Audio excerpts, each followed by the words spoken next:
আজকে আমি আমার ছাদ বাগানের আরও একটি সুন্দর গাছ আপনাদের সঙ্গে শেয়ার করব। এই দেখুন, ছোট্ট একটা টবের মধ্যে গাছটা বসানো আছে।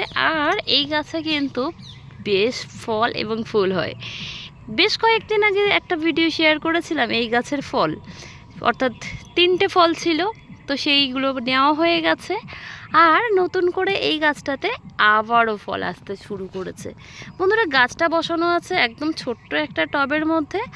আর এটা একটা গণেশ ভ্যারাইটির ডালিম গাছ, অর্থাৎ অনেকে ডালিম বলে, অনেকে বেদানা বলে। তো এখানে দেখুন এই যে ছোট্ট একটা ফুল এসেছে, আর এর সাইড দিয়ে কিন্তু আরও পুচকু পুচকু ফুল চলে এসেছে। তো এদিকেও আছে। এছাড়া আমার এইখানে আরও একটি ফুল, একটি না, এখান দিয়ে দুই সাইড দিয়ে। হ্যাঁ বন্ধুরা, এই গাছে কিন্তু এই একটা করে বড় ফুল আসে, সঙ্গে পাশ দিয়ে পুচকু পুচকু আরও দুটো করে ফুল থাকে। তো এখানেও একটি ফুল আছে। আর এই ডালিম গাছটাতে আমি কিন্তু এখনও কোনো সার প্রয়োগ করিনি। আর এখানেও একটা ছোট্ট কিউটসা চলে এসেছে, তো সেটাই আপনাদের সঙ্গে শেয়ার করছি। আর জানেন তো, আমরা যারা ছাদ বাগান করতে পছন্দ করি বা বাগান করতে পছন্দ করি, তারা কম বেশি সমস্ত গাছই পছন্দ করি। আর এই যে ফল হোক না হোক সেটা তো বড় কথা না, ওই যে গাছটা সুন্দরভাবে কচি কচি পাতা গজিয়েছে, এটাও কিন্তু দেখতে দারুণ দেখতে লাগছে। আমরা যারা গাছ পছন্দ করি তারা কিন্তু গাছের পাতা, ফল, ফুল সবগুলোই ভীষণ ভালোবাসি। আর দেখুন গাছটা কি সুন্দরভাবে সুন্দরভাবে পাতা ছেড়েছে।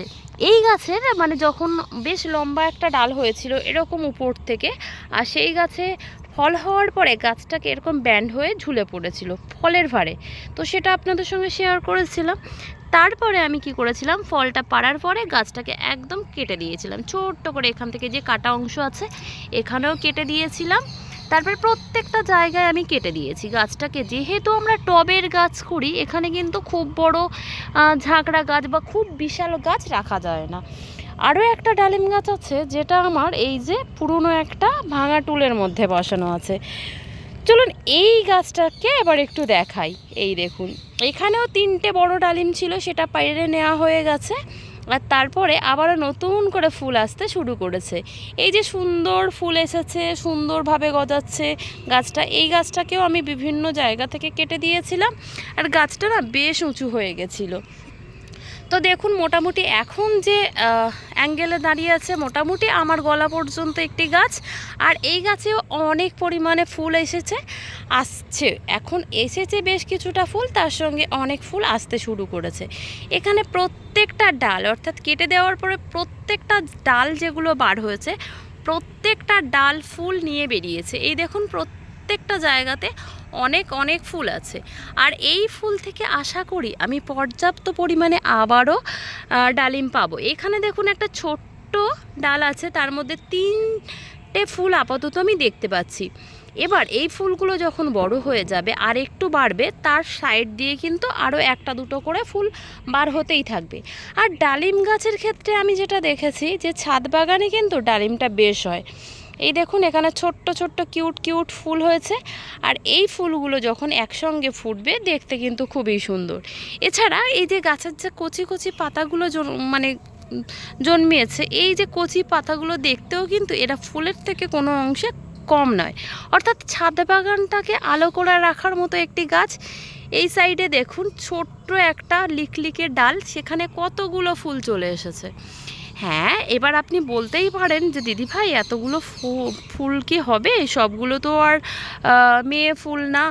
তো অবশ্যই নয়, তো অবশ্যই যদি এইটুখানি একটু গাছটাকে একটু দূর থেকে আমি যদি দেখাই, এইটুখানি যদি গাছে একটা দুটো ডালিম হয় সেটাও কিন্তু খারাপ না।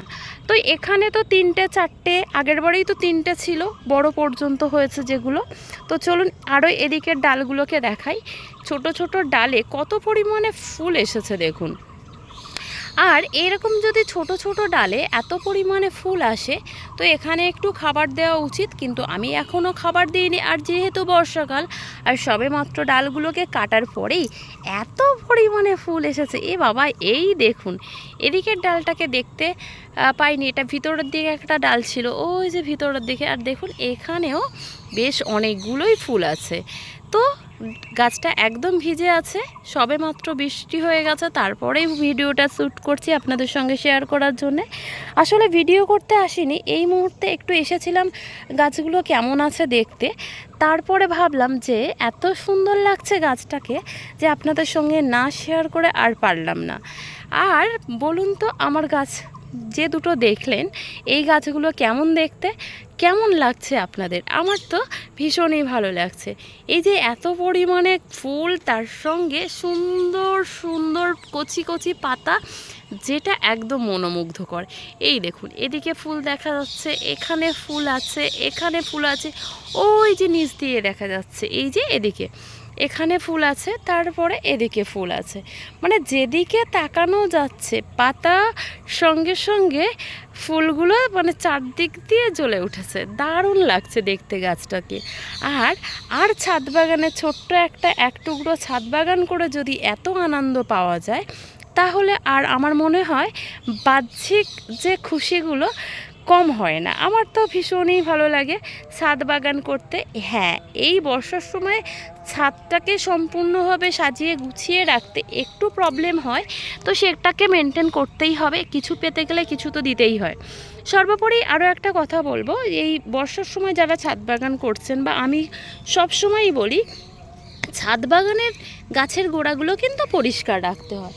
আর এই যে ডালটা ভেঙে দিলাম, এই যে নিচের দিকে যে ডালগুলো হয়, একটা গোড়ার দিকে যে সমস্ত ডালগুলো জন্মায়, আমি কিন্তু সব সময় সেগুলো তুলে দিই। তার একটা কারণ আছে, এই যে যখনই আমি গোড়াটাকে পরিষ্কার করে দেব, তখনই কিন্তু আমার গাছের গোড়াটাতে পর্যাপ্ত সানলাইট পৌঁছাবে, এবং আমার গাছের গোড়ায় কিন্তু কখনোই কোনো ফাঙ্গাস লাগবে না। আর গাছের গোড়া যখনই পরিষ্কার থাকবে, ফাঙ্গাস না লাগার জন্য এখানে পোকামাকড় অ্যাটাক কম করবে, আমার গাছটা কিন্তু অনেক হেলদি থাকবে, অনেক সুন্দর থাকবে। সর্বোপরি বর্ষার সময় কেঁচো, কেন্ন, শামুক এদের কিন্তু একটু উৎপাত বেড়ে যায়, সেটা সবাই আমরা জানি কম বেশি। কিন্তু গাছের গোড়াটা যদি পরিষ্কার থাকে, আর এখানে যদি সুন্দরভাবে একটু সূর্যের আলো পড়তে পারে, তাহলে কিন্তু এই গাছের গোড়ায় সহজে কোনো ফাঙ্গাস লাগবে না, আর আমাদের গাছটা কিন্তু অনেক হেলদি থাকবে। আর আমাদের গাছের গোড়ার শিকড়গুলো যদি হেলদি থাকে, তাহলে তো গাছ সুন্দর থাকতে বাধ্য, তাই না? আর এখানে সূর্যের আলো পড়া মানেই আমাদের গাছের গোড়াগুলো, আমাদের গাছের গোড়ার যে শিকড়গুলো অনেক বেশি সুন্দর থাকবে। তাই জন্য গাছটাকে পরিষ্কার করে দিলাম। আর আমার কম বেশি বেশিরভাগ গাছই কিন্তু যথেষ্ট পরিষ্কার থাকে, কারণ আমি মনে করি যে এটাই হচ্ছে গাছ ভালো রাখার সব থেকে একটা ভালো উপায়। সেই জন্যে গাছের গোড়ায় সবসময়, এখানে একটাই তুলসী গাছের একটা সুন্দর গোড়া আছে, সেটাকে তুললাম না, একটু রেখে দেবো, ওটা বড় গাছ ছিল, কাটাই করে দিয়েছি। এখানে আমি খুব বেশি গাছ হতে দিই না, কারণ আমাদের ছোট ছোট যে টবগুলো, এখানে একটা টবের মধ্যে যদি আমরা একাধিক গাছ করি, তো সেক্ষেত্রে গাছের যে খাবারটাও কিন্তু ভাগাভাগি হয়ে যায়। কিন্তু আমরা যদি একটা টবের মধ্যে একটাই গাছ করতে পারি, তাহলে গাছের খাবারটা ভাগাভাগি হবে না। এছাড়া যেহেতু আমি গাছের গোড়াটা পরিষ্কার করে দিলাম, এখানে এখন বর্ষার সময় খুব একটা খোঁড়াখুড়ির দরকার নেই। যদি আমার মনে হয় যে আমি খাবার দেব, আমার গাছে দীর্ঘদিন কোনো খাবার দেওয়া হয়নি, সেক্ষেত্রে অল্প পরিমাণ খাবার নিয়ে আমি কিন্তু উপরটাতেই একটু ছড়িয়ে দিতে পারি, তাহলেই আমার গাছটা সুস্থ থাকবে, গাছ পর্যাপ্ত পুষ্টি পাবে, এবং আমার গাছটাতে আবারও এই ফুলগুলো ফলে পরিণত হবে, এবং ফলগুলো সাইজেও বড় হবে। তো আজকের মতো এটুকুই, একটা ছোট্ট ভিডিও তুলে ধরলাম। সকলে সুস্থ থাকবেন, ভালো থাকবেন। আর আমার ভিডিওটা যারা সম্পূর্ণ দেখলেন, তাদেরকে অসংখ্য ধন্যবাদ। Thank you so much for watching.